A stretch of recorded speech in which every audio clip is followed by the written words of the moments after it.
Saya silakan. Ya, terima kasih atas kesempatannya, dan ini sebetulnya ruang diskusi kali ini juga makin menguatkan apa yang sudah Komnas Perempuan lakukan selama ini, karena untuk diketahui juga Komnas Perempuan itu bagian dari Lembaga Nasional HAM yang berfokus pada pemajuan upaya-upaya pencegahan terhadap kekerasan, anti kekerasan terhadap perempuan gitu. Dan memang dalam sejarahnya sendiri Komnas Perempuan itu didirikan atas situasi sejarah juga yang intinya sebagai gerakan masyarakat yang menuntut tanggung jawab negara atas peristiwa yang terjadi, peristiwa kekerasan yang terjadi terhadap perempuan. Nah, dengan konteks yang tadi disampaikan oleh ibu-ibu dan kakak yang menjadi pencatat dan bahkan penyintas langsung di lapangan, ini juga bersesuaian dengan apa yang selama ini Komnas lakukan, Komnas Perempuan lakukan, bagaimana sebetulnya penting menghimpun narasi-narasi tutur-tutur perempuan yang mengalami langsung gitu, karena di dalam tugas dan mandat Komnas Perempuan itu adalah bagian dari meningkatkan upaya pencegahan. Dan bagaimana upaya pencegahan itu bisa dilakukan ketika kita memahami persoalan-persoalan di lapangan langsung, dan menjadi apa yang dipaparkan di dalam buku yang sudah disusun ini, dari cerita-cerita tutur perempuan itu bagian dari bagaimana sebetulnya pengetahuan perempuan, pengalaman perempuan yang sudah dituliskan secara baik, ini menggugah sebuah kesadaran ya, bagian dari menggugah penyadaran publik ya, bagaimana sebetulnya persoalan yang dihadapi perempuan di lokal atau yang upaya istilahnya terjadi pemiskinan terhadap perempuan ya di ranah-ranah persoalan sumber daya alam, dan ini sangat banyak bersinggungan satu dan berbagai elemen gitu ya. Tidak serta-merta ketika persoalan itu menyangkut sumber daya alam gitu, itu yang sebetulnya banyak keterkaitan dengan hal-hal yang sangat pribadi gitu ya. Dan saya melihat dari paparan dan juga beberapa kajian Komnas Perempuan bahwa sebetulnya perempuan itu memang tidak bisa dipisahkan antara alam dan lingkungan sekitarnya, termasuk gerakan-gerakan perempuan yang sudah jadi digambarkan tadi, itu bagian dari sebuah gerakan perempuan yang kepemimpinan perempuan itu muncul atas situasi geografis yang menghasilkan daya atau gaya perempuan itu dalam berstrategi, dalam memiliki inovasi-inovasi ketika dia mengalami tantangan. Dan catatan saya dari paparan-paparan dan catatan refleksi dari catatan etnografis ini, bagaimana sebetulnya catatan yang dituturkan oleh perempuan mampu membawa suasana menghadirkan suasana kebatinan gitu ya, dan ruang yang dialami perempuan itu ternyata tidak sederhana. Tantangan yang dialami perempuan itu tidak sederhana, dan dia sebagai penyintas, sebagai korban itu sebetulnya bagian dari sebuah agen menyelamatkan peradaban kemanusiaan gitu ya. Bagaimana perempuan itu dalam proses jatuh bangun sebagai pendamping, sebagai pejuang, itu bisa menjadi mediator, itu inisiator, bahkan kader perdamaian gitu ya. Dan ketika paparan-paparan atau contoh-contoh ini, saya pikir catatan penting dari etnografis buku ini bisa menginspirasi para perempuan yang selama ini suaranya bahkan gerakan-gerakannya tidak tersuarakan. Gitu. Ada metode yang mungkin memotivasi mereka untuk juga bisa bahkan menuliskan gitu, atau dengan kawan-kawan dengan para pendamping begitu ya. Saya mengapresiasi upaya Sayugyo Institute untuk melakukan juga saya lihat pelatihan terhadap komunitas korban gitu ya. Dan ini bagaimana sebetulnya kepemimpinan perempuan itu muncul di saat mereka memang merasa tidak bisa terpisah dengan kesemestaan. Kesemestaan itu dipahami, kalau kami memahami, bentang yang membentuk kultur, bagaimana dia berinisiatif, bagaimana dia berinovasi, bagaimana dia sebagai penggerak media perdamaian, mediator untuk konflik gitu ya.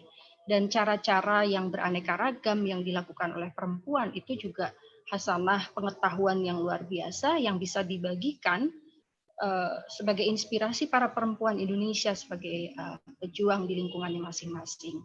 Nah, Komnas Perempuan juga memang mengambil metode merawat atau mengumpulkan tutur-tutur perempuan ini sehingga di dalam pendokumentasian atau pemantauannya juga mampu memberikan rekomendasi arah kebijakan terhadap negara gitu. Karena memang salah satu tugas dan kewenangan Komnas Perempuan adalah memberikan pertimbangan dan rekomendasi bagaimana sebetulnya dalam situasi sosial kemasyarakatan real perempuan-perempuan korban itu bersuara langsung, menarasikannya langsung, itu juga harus menjadi sebuah pertimbangan dalam kebijakan negara gitu ya. Kebijakan negara yang harus juga memotret bagaimana suara-suara perempuan, bagaimana pembangunan itu dilakukan tanpa merusak peradaban.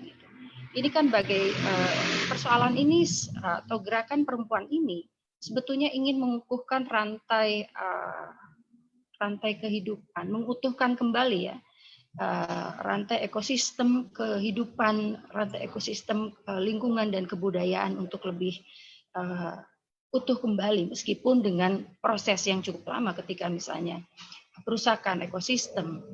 Kita tidak bisa seperti membalikan telapak tangan, tetapi ini bagian dari sebuah penyadaran kepada masyarakat, kepada negara bahwa ada gerakan perempuan yang harus kita support, harus kita dukung.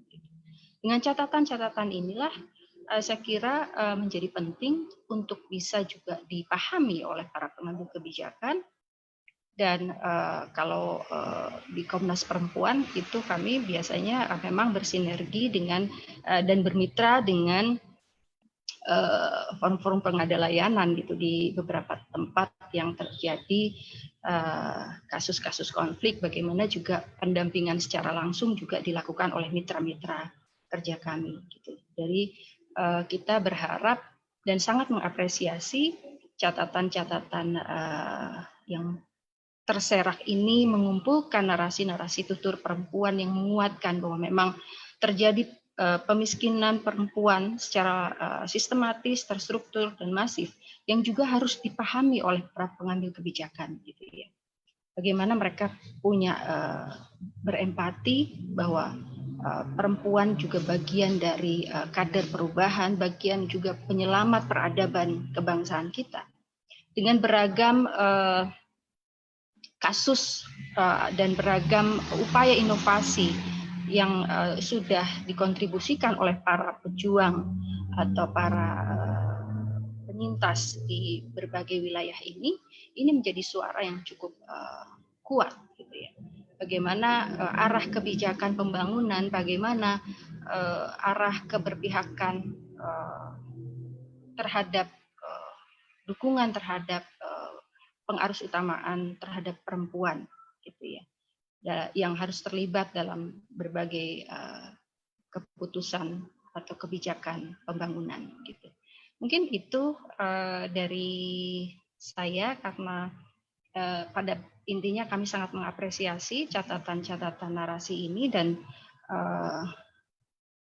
Komnas Perempuan memang penting bermitra dengan berbagai kalangan gitu, yang pada dasarnya punya kesamaan prinsip pemajuan untuk menyebarkan pengetahuan-pengetahuan, bahkan pengetahuan perempuan, karena perempuan juga bagian dari sumber pengetahuan, pemegang pengetahuan kearifan Nusantara. Karena saya juga kebetulan berlatar belakang dari komunitas adat, saya menjadi dikuatkan juga dengan pengalaman Mama Aleta tadi, bahwa memang gerakan-gerakan inisiatif perempuan ketika katakanlah menjadi pemimpin, itu mereka harus memang mampu memimpin dirinya sendiri dulu. Karena kekuatan perempuan bukan pada penaklukan kepada orang yang liang gitu, tetapi bagaimana menguasai diri dulu. Karena ketika dia sudah menguasai dirinya sendiri, maka dia mampu memecahkan persoalan dengan inisiatif-inisiatif yang terbentuk atas situasi kebatinan lingkungannya, gitu ya. Itu mungkin dari saya. Terima kasih atas kesempatannya, dan saya mengapresiasi, terima kasih kepada teman-teman yang sudah melakukan catatan ini dengan sangat baik, dan saya kira catatan etnografi perempuan di Tanah Kemelut ini bisa menginspirasi, bahkan harus menjadi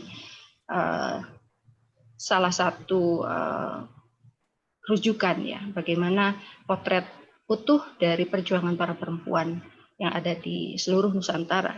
Setidaknya dari beberapa lokal ini bisa menjadi gambaran persoalan bahwa sumber daya mempertahankan lingkungan, ekosistem, kebudayaan ini adalah bagian mata rantai yang harus utuh kembali.